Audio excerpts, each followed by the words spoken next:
സിനിമയിൽ അഭിനയിക്കാനായിട്ട് ഇപ്പോൾ ജയരാജ ഒന്ന് വിളിച്ചു കഴിഞ്ഞപ്പോൾ വൈഫിനോട് പറഞ്ഞോ അങ്ങനെ? ഞാനത് നല്ലൊരു രസം സാറേ. ഞാനങ്ങനെ രണ്ടുപേരും ഫംഗ്ഷൻ ഇരിക്കുകയാണ്, ഗസ്റ്റാണ് രണ്ടുപേരും. ചേട്ടൻ പറഞ്ഞതിൻ്റെ അടുത്ത് കളി കാണാറുണ്ട്, എനിക്ക് ഭയങ്കര ഇഷ്ടമാണ്.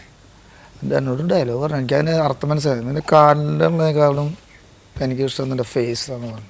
എനിക്കത് എന്നിട്ട് മനസ്സിലായില്ല. ഞാൻ വർത്തമാനം പറഞ്ഞിരിക്കണത് അടുത്ത പടത്തിലേ അഭിനയിക്കുമെന്ന് വെച്ചാൽ സാറ് കളിയൊക്കെ കാണുമെന്ന് ചോദിച്ചു. അല്ല, ഞാൻ കണ്ണാടി നോക്കാറുണ്ടാണ് ചോദിച്ചത്. പടത്തിലൊക്കെ അഭിനയിക്കാന്ന് പറഞ്ഞപ്പോൾ ഡയറക്റ്റ് ഇങ്ങനെ ചോദിക്കുമ്പോൾ എനിക്ക് പെട്ടെന്ന് ഷോക്കായി. അത് എന്നിട്ട് സാറ് ഞങ്ങൾ സ്റ്റേജിൽ കയറി സമ്മാനം കൊടുക്കാനും സാറിൻ്റെ സ്പീച്ചിൽ ഓപ്പണായിട്ട് പറഞ്ഞു, അടുത്ത എൻ്റെ പടത്തിൽ വിജയനാണ് നായകൻ എന്നല്ല അഭിനയിക്കാമെന്ന് പറഞ്ഞു. അപ്പോൾ ഞാൻ പറഞ്ഞ ഹെഡ് ഓഫീസിൽ നിന്ന് പെർമിഷൻ മേടിക്കട്ടേന്ന് പറഞ്ഞു. സാറ് രാജയുടെ ഒന്ന് ചോദിക്കണ്ടേ. ഞാനിവിടെ വന്നപ്പോൾ ശ്രദ്ധിച്ചൊരു കാര്യം, വിജയനെ നേരത്തെ പലയിടത്തും പല സമയത്തൊക്കെ കാണുമ്പോഴൊക്കെ ഒരുപാട് മാലയും അതും ഇതൊക്കെ ഇട്ടിട്ട് വള അങ്ങനെയൊക്കെ ഇട്ടിട്ട് ഭയങ്കര കൊലത്തിലേക്കാണ് കണ്ടിട്ടുള്ളത്. ഇപ്പൊ ഭയങ്കര ഡീസൻ്റ് ആയിട്ട് വെള്ള ഷർട്ടൊക്കെ ഇട്ടിങ്ങനെ അതെന്നോട് പറഞ്ഞു.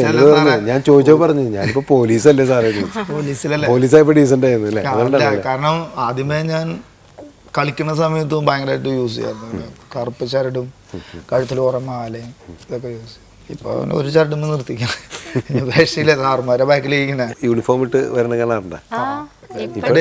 ഡെയിലി യൂണിഫോം ഇട്ടാണ്? യൂണിഫോം ഇട്ട് പോകണം സാറേ. വീട്ടിൽ നിന്ന് യൂണിഫോം ഇട്ടാണ് പോകണം? ഞാൻ തൊട്ടടുത്തല്ലേ. നഷ്ടബോധം തോന്നണില്ലേ ശരിക്കും? അന്ന് ജോയിൻ ചെയ്തിട്ട് പോയിരുന്നെങ്കിൽ ഇപ്പൊ ഈ പറഞ്ഞ റാങ്ക് വലിയ റാങ്കിൽ എത്തുമായിരുന്നു. ശരിയാണ് സാറേ. ഞാൻ പോകുമ്പോൾ എസ് ആയിട്ടാണ് പോയത്. അപ്പം എനിക്കൊരു ഡബിൾ പ്രൊമോഷൻ അത് ജോയിൻ ചെയ്തില്ല.